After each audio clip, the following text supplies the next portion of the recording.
Proclamation.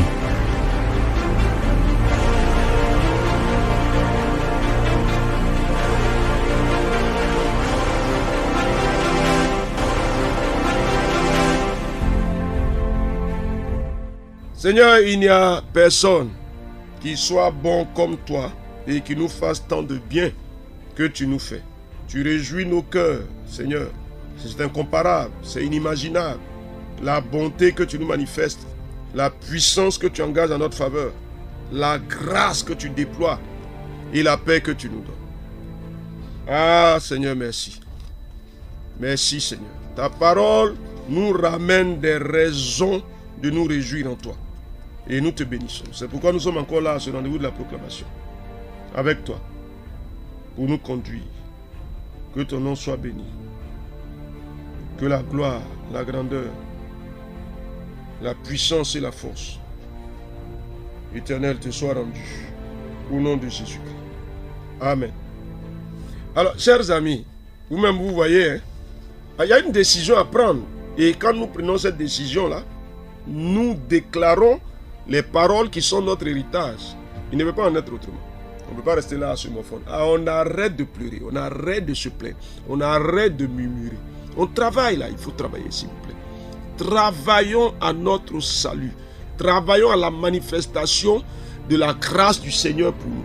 Travaillons à la démonstration de la puissance de Dieu. Il est prêt pour ça. Non, on ne va pas rester là tout le temps à se plaindre, à pleurer. Si quelque chose ne va pas, on règle ça. La parole est là. Alors aujourd'hui, allons, on va parler sur toutes les portes. On va voir s'il y en a une qui peut rester fermée. Apocalypse chapitre 3, on va lire le verset 7 et le verset 8. Apocalypse chapitre 3, verset 7 et 8, voici ce qui est écrit. Écrit à l'ange de l'église de Philadelphie. Voici ce que dit le Saint, le véritable, celui qui a la clé de David. Celui qui ouvre, personne ne fermera. Celui qui ferme, personne n'ouvrira. Je connais tes œuvres. Voici parce que tu as peu de puissance et que tu as gardé ma parole et que tu n'as pas renié mon nom. J'ai mis devant toi une porte ouverte que personne ne peut faire. Amen.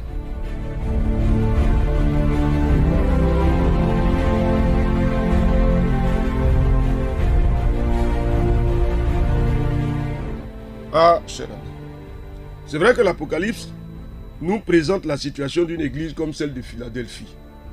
Une petite église dans une petite ville, sans prestige, mais dont le témoignage d'attachement à l'Éternel ne pouvait être que productif. Et donc Dieu vient au secours de ce petit peuple, à la limite qui est faible. Et Dieu décide de bonifier les capacités de ce peuple. Il dit, j'ai mis devant toi une porte ouverte que personne ne pourra fermer. L'œuvre que le petit peuple de Philadelphie a accomplie était extraordinaire parce que Dieu lui a ouvert des portes malgré toutes les oppositions.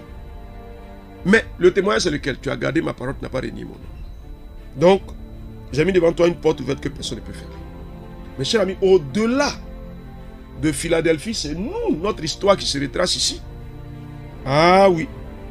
Et la première chose, je veux que tu le confirmes. Hein? Ah Seigneur, je garde ta parole dans mon cœur. Ah, il faut le confirmer. Il faut confirmer ça. Je garde ta parole dans mon cœur. Cher ami, dis-le. Je ne renie pas le nom de l'Éternel.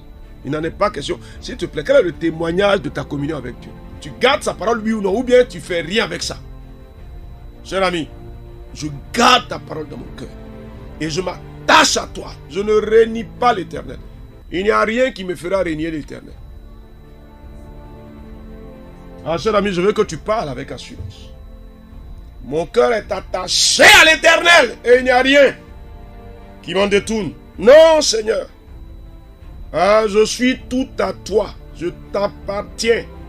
C'est toi qui es mon Dieu. C'est une joie pour moi de marcher avec toi et de te servir. Cher ami, dis quelque chose.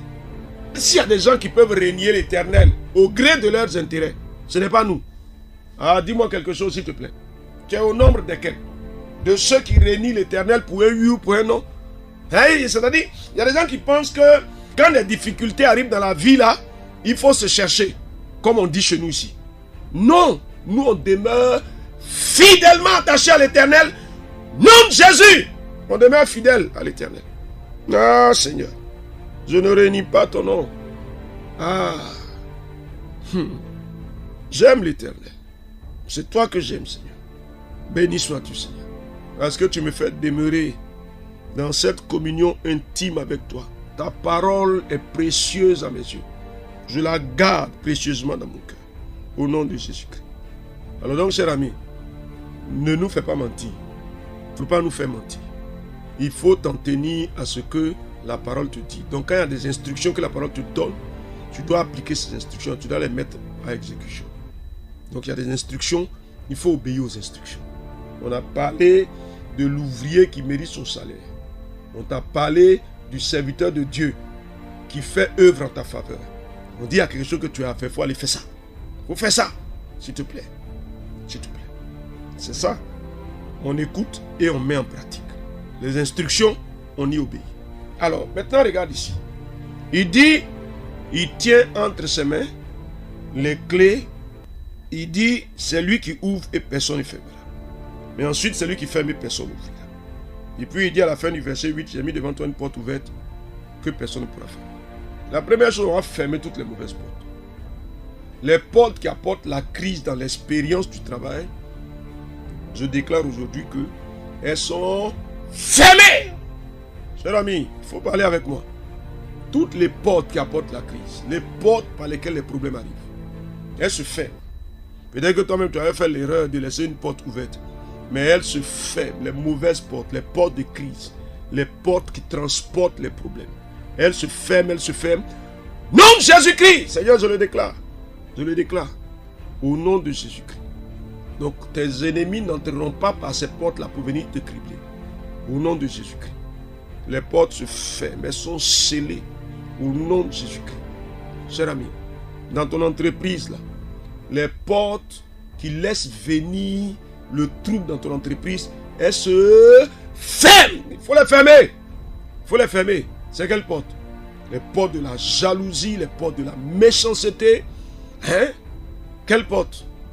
Ah, les portes des détournements. Il faut les fermer, il faut les fermer. Les portes de la jalousie, il faut les fermer. Il faut les fermer, il faut fermer. Cher ami, il faut fermer, s'il te plaît. Il faut fermer ça. Il faut fermer. Ferme-moi ces portes-là. Les portes qui transportent la crise, elles se ferment. Elles se ferment. Nom de Jésus-Christ. Ah, cher ami, dis quelque chose. Elle ne reste pas ouverte. Non, non, non, non, non. Elle ne reste pas ouverte. Je dis non à ça. Les mauvaises portes, elles ne restent pas ouvertes. Les portes de crise. Non, tu ne peux pas. Vous savez, on ne peut pas vivre une vie de travailleur, de serviteur de Dieu. Et puis toujours, ou bien tu as une entreprise. Et toujours, il y a des gens qui créent des problèmes. Et il y a des choses sur lesquelles ils se basent pour créer des problèmes. Il y a des choses qui s'en vont transporter pour venir créer des problèmes. Mais ces portes-là se ferment par le nom de Jésus-Christ. Maintenant, cher ami, on va ouvrir les portes. Ah, les portes de la progression. Dis-moi dans ton expérience professionnelle, tu veux progresser, oui ou non? Ah, dis-moi quelque chose, les portes de la progression. Les portes de la progression s'ouvrent. Ouvre-les, déclare-les ouvertes. Ah, Seigneur, tu mets devant moi une porte que personne ne peut fermer. Les portes de la progression s'ouvrent, tu me fais progresser. Au nom de Jésus! Cher ami, il te fait avancer dans le ministère, dans l'onction, il te fait avancer, oui ou non? Vas-y, les portes s'ouvrent. Donc Dieu a la solution, il te montrera la solution et tu me fais avancer. Nom de Jésus, cher ami. Ah, tu dois changer de position salariale à un certain moment. Ton salaire, on doit monter ça ou bien. Ah oui, les portes là s'ouvrent ou elles ne s'ouvrent pas. Elles s'ouvrent. Nom de Jésus, cher ami, déclare quelque chose. Le Dieu de grâce lui-même se manifeste en ta faveur. Il agit avec bonté, sa puissance et sa force se manifestent pour toi. Ah, cher ami, dis-moi quelque chose. L'Éternel s'est levé, hein, il s'est levé. Il s'est levé, il s'est levé, les portes s'ouvrent, les portes de la grâce, pour que nos cœurs se réjouissent, pour que nous voyions la bonté de Dieu se manifester, pour que nous voyions la puissance de l'Éternel s'engager en notre faveur. Le Dieu vivant lui-même agit, il les ouvre, les portes s'ouvrent. Cher ami, les portes qui te sont restées fermées jusque-là, elles vont continuer à rester fermées. Je dis non, l'Éternel les ouvre et personne ne les fait. Au nom de Jésus-Christ. Ah, il me donne les accès, dis quelque chose. Il me donne les accès et sa grâce se manifeste pour moi, le Dieu des cieux. Ah, cher ami, tu vois, on a quelque chose de bon. Hein? L'Éternel est là. C'est notre Dieu qui agit avec bonté à notre égard. qui nous fait du bien, qui nous manifeste sa grâce, qui bénit nos vies, qui étend sur nous sa main favorable. Il dégage les sentiers devant nous. Il nous fait progresser, il nous fait croître. Il fait croître notre patrimoine, notre revenu. Il ouvre les portes et la bonté de Dieu se manifeste pour nous au nom de Jésus-Christ. Et nous progressons avec lui et nos cœurs se réjouissent. Nous sommes bonifiés. Nous nous trouvons dans des positions équilibrées. Nos cœurs se tranquillisent. Le trouble s'échappe loin de nous par la grâce du Seigneur, par la puissance et la force du Seigneur. Ah mon Dieu, qui est comme toi, qui peut accomplir ces choses-là. Tu les ouvres et tu nous donnes accès à des portes de grâce, à des portes de bénédiction. Et ta bonté se manifeste pleinement pour nous. Et nos cœurs se réjouissent entièrement en toi. Toi le Dieu fidèle, toi le Dieu véritable, toi le Seigneur incomparable, toi le Maître des cieux. Au nom de Jésus. Amen, amen, amen. Ah oui, cher ami, cher ami, cher ami, cher ami, voici ton héritage. Apocalypse chapitre 3, versets 7 et 8. Allez, vas-y, courageusement, de façon déterminée. Tu verras Dieu dans toute sa gloire. Au nom de Jésus. Amen. Proclamation. Dieu bénisse votre journée.